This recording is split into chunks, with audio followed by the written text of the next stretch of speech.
What Happens at Night by Thomas Alexander. The Wrong Night. The humidity in the French Quarter doesn't just sit on you, it burrows. In a cramped apartment above a jazz club, an old man named Castile sat in a velvet chair surrounded by the smell of guttering candles and old paper. He didn't turn around when the door lock clicked.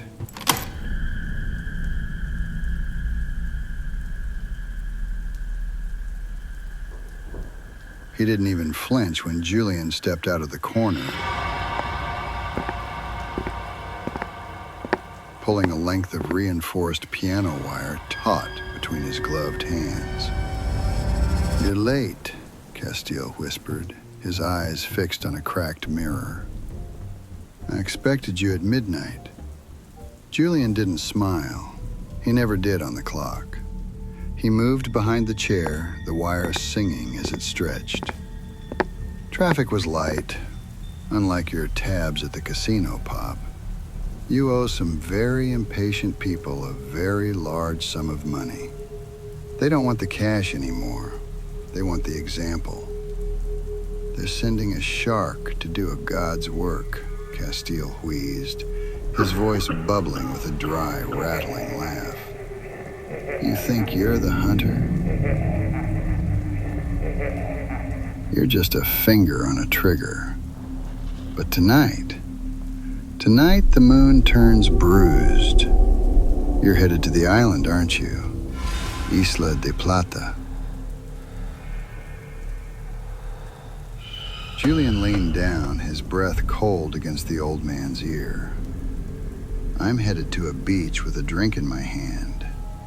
You're headed to a pine box. Let's not overcomplicate the travel plans. He crossed his arms, the wire biting deep. Castile's hands clawed at the air, not for mercy, but for purchase. With his last gasp, the old man hissed into the stagnant air. The hunger you carry. On the island, it finally gets fed. You'll see the skin rip, boy. You'll see what you really are. Julian held the tension until the room went still. He wiped a microscopic fleck of something off his tailored sleeve and checked his watch. Whatever you say, Pop. Try not to haunt the rug. It's silk.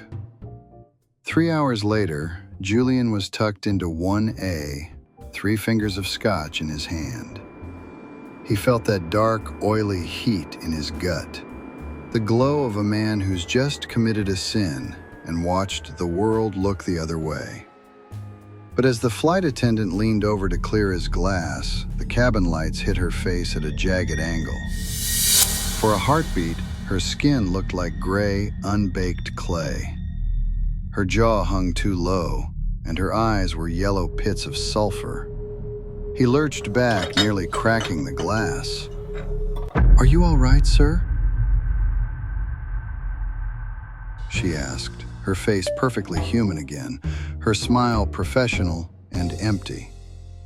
"Fine," Julian muttered, his heart hammering a frantic rhythm against his ribs. "Just the scotch. Bring me another."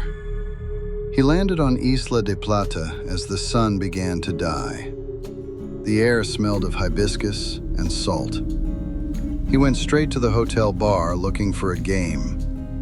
He spotted her at the end of the mahogany rail, a girl in a white sundress, looking vulnerable and perfectly, beautifully lost. He watched her the way a wolf watches a deer with a broken leg. I wouldn't even have to try, he thought. He slid onto the stool next to her, flashing his best predatory grin.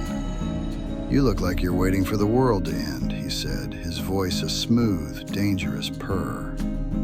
The girl turned to him, her eyes bloodshot. "I'm just waiting for the transition," she whispered. "It's the wrong night to be a stranger here." Julian laughed, a low, arrogant sound. "Baby, being a stranger is the best part of the trip. Let's go for a walk. The beach is empty, just us and the moon. He led her toward a cluster of palms, his grip on her arm tightening just enough to let her know who was in charge. He pinned her against the rough bark of a tree, his face inches from hers. "You know," he whispered, "I'm a very dangerous man to talk to." The girl didn't flinch. She looked up at the moon, which had turned a sickly, bruised purple. "I know," she said, her voice dropping into a wet, guttural growl. "But tonight, you're just the appetizer." Her neck snapped back with a sound like dry wood breaking. Her jaw unhinged, stretching into a cavern of obsidian teeth. All across the beach, the tourists were changing, their skin ripping open to reveal gray muscle and hooked claws. The honeymooners, the bartenders, they weren't people. They were a hunger that only woke once a year. Julian bolted, his professional calm shattered into primal terror. He dodged lunging shapes and the sound of bones snapping as he dove into a dark storage room beneath the hotel, slamming the bolt home. He panted in the pitch black, clutching his useless pistol. "Just wait for the sun," he hissed to himself. "Just wait for the sun." Then, from the corner of the dark room came the sound of claws scraping stone. A pair of yellow pits ignited in the dark. A voice, distorted and gravelly, mimicked his own cold arrogance from the night before. "Whatever you say, Pop."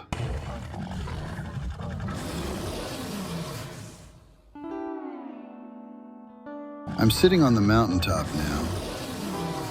I've got a mixed drink in one hand and a front row seat to the show. The screams are faint up here, muffled by the surf and the warm breeze. It's a hell of a view.